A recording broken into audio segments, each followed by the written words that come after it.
Gout Gout has dazzled in his first appearance in Perth, breaking the 10-second mark in a 100-metre heat.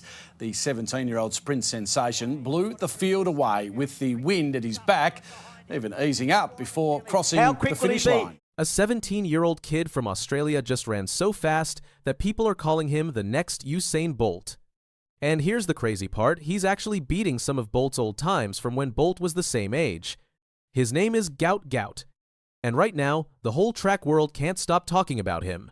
Back in December of last year, Gout ran the 200 meters in 20.04 seconds. That might not sound like much, but it was huge. He broke a record that had stood for 56 years. Yeah, you heard that right, 56 years. We really start to open him up, so let the legs loose and let the kid run. He is absolutely gone. He is Gout of this world. 20.07. The old record was set by a man named Peter Norman way back in 1968 at the Olympics in Mexico. Norman won a silver medal that day, and his time of 20.06 seconds stayed as Australia's record for over half a century. It was the oldest record in Australian track and field. And then this teenager came along and smashed it. Germany, he's a threat. So too is the Trinidadian Roberts. In the center of the field is Tommy Smith running through. And Peter Norman runs a play. Smith, pulled muscle and all, couldn't have pulled it that badly. He beat John Carlos. But Gout didn't stop there. Just a few months later, he did something even more amazing. At a meet in Perth, Australia, he ran the 200 meters in 19.84 seconds. That's under 20 seconds. So let's watch the young superstar rise. He's flying. He will be Gout of this universe. Unbelievable. 2.2. 2.2. No Australian had ever done that before. The problem was, there was too much wind that day helping him run faster, so it didn't count as an official record. But still, everyone saw what he could do. Then came the same day when he broke another barrier.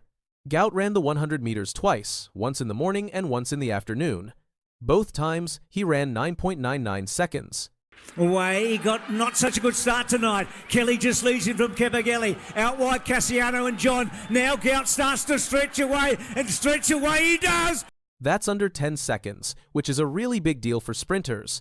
Again, the wind was too strong, so these times didn't count officially. But think about it, he broke the 10-second barrier twice in one day. When reporters asked him how he felt, Gout said, "That's what I was hoping for.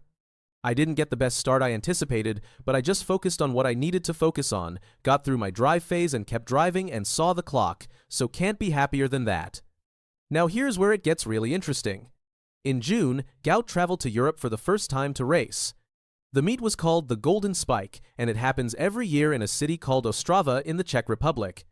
This was Gout's first big race outside of Australia, and everyone wondered how he would do against runners from all over the world. Gout didn't disappoint. He won the 200 meters with a time of 20.02 seconds. This time there was no wind to help him, so it counted. He set a new Australian record again. Mania moving away from him, Morizzi in the headband. A battle between these two, and Gout working so hard to get to him, and he gets there. Gout takes it by a metre and moving away. 20.04. He beat a runner from Cuba named Rainier Mena by almost 0.2 of a second. A British runner named Nathaniel Mitchell Blake came in third. After the race, Gout told reporters, "I feel good. New personal best, new national record in my first European race." He also said something that shows how he thinks about running. "I don't feel any pressure, because as soon as I step out on that track, it's just me by myself and what I've got to do, my favorite thing, and that's to run. So I just go out there and run, and nothing stops me from doing that." But here's the part that really got people excited. Remember Usain Bolt, the fastest man who ever lived? Well, Bolt also raced at the Golden Spike meet when he was starting his career.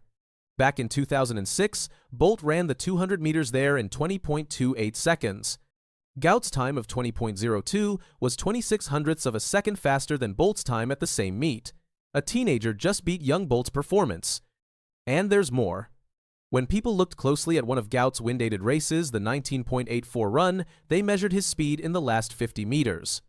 He covered that distance in just 4.62 seconds. That's incredibly fast. In fact, it was even faster than Bolt's last 50 meters when Bolt set the world record of 19.19 seconds back in 2009. Think about that for a second. Gout's finishing speed in that race was better than Bolt's when Bolt ran the fastest 200 meters in history. Usain Bolt charging down the straight as best they can. The other men are trying to follow him. Mullings and Spearman. Spearman finishing fast. Bolt wins. Bolt wins. And Bolt has smashed his own world record. So what happened next? In September, Gout went to the World Championships in Tokyo, Japan. This is where the best runners from every country come to compete. Gout made it to the semifinals of the 200 meters, which is really good for a 17-year-old. He ran 20.36 seconds in his semifinal race. It was raining that day, and the track was wet, which made it harder to run fast. He finished 4th in his semifinal, which wasn't quite fast enough to make the final. And the defending champion enters the home straight, and he's got 50 metres to go. He's streaking away here, Noah Lyles. He's going all the way to the line. 19:51 for Noah Lyles. After the race, Gout said, "It was a great race. Being able to come out here in a semi-final and do my thing is pretty incredible. I look back at what I did in the heat and tried to fix it for the semi-final, and that's exactly what I did. Obviously, the conditions weren't too good with the rain coming earlier, but I'm happy to be here and just excited." Even though he didn't make the final, there's something important to point out. When Usain Bolt went to his first World Championships back in 2005, he ran 20.68 seconds. Gout's time of 20.36 was faster than that, so once again, Gout was beating young Bolt's times. In October, Gout had his last race as a high school student. It was at a meet called the GPS Championships in Brisbane. Instead of running his favorite event, the 200 meters, Gout decided to run the 400 meters. That's twice as long, and it's a really hard race. A runner from another school named Seth Kennedy had just broken Gout's old 200-meter record at the meet, running 20.64 seconds. Then Kennedy pushed Gout really hard in the 400. But Gout won, running 46.14 seconds. That was a new personal best for him, and he beat his own meet record. Kennedy finished in 46.64 seconds, also under the old record. The inside, they're fighting hard towards the finish line. Gout with a slight lead. He looks comfortable out in front. Byers is switching off. They're both switching off towards the finish line. That's a very fast run, and I think that might be a record as well. After the race, Gout was emotional. He thanked his coach and his school. He said, "It definitely feels sad, but I'm definitely grateful." Then he added, "I just can't wait to go on that next journey. For me, it's the world stage." Now, the big news is that Gout is going back to the Golden Spike meet in June of next year. The organizers announced this in December, and already more than 3,000 people have bought tickets. That's 5 months before the race even happens. The meet will be on June 16th, which is also the 60th birthday of the meet director, a man named Jan Železný, who holds the world record in javelin. Other amazing athletes will be there too. There's a Greek pole vaulter named Emanuel Karalis, who won a silver medal at the World Championships. There's an American pole vaulter named Katie Moon, who is the Olympic champion. And there's a Czech high jumper named Jan Štefela, who won a bronze medal at Worlds. But Gout is the headline. He's the one everyone wants to see. Gout is also planning to compete at the Commonwealth Games in Scotland in July. Then he might go to the World Junior Championships in Oregon in August. But wait, there's more happening in Australian sprinting. Just recently, a runner from New Zealand named Usain Bolt switched countries. He's now going to run for Australia. Usain Bolt holds the New Zealand records in both the 100 and 200 meters. His times are 10.08 seconds and 20.24 seconds. This means Australia now has several really fast sprinters. There's Gout, there's Usain Bolt, and there's another young runner named Lachlan Kennedy who ran 9.98 seconds earlier this year. These guys could run together in the 4x100 meter relay at the Commonwealth Games. That would be something to see.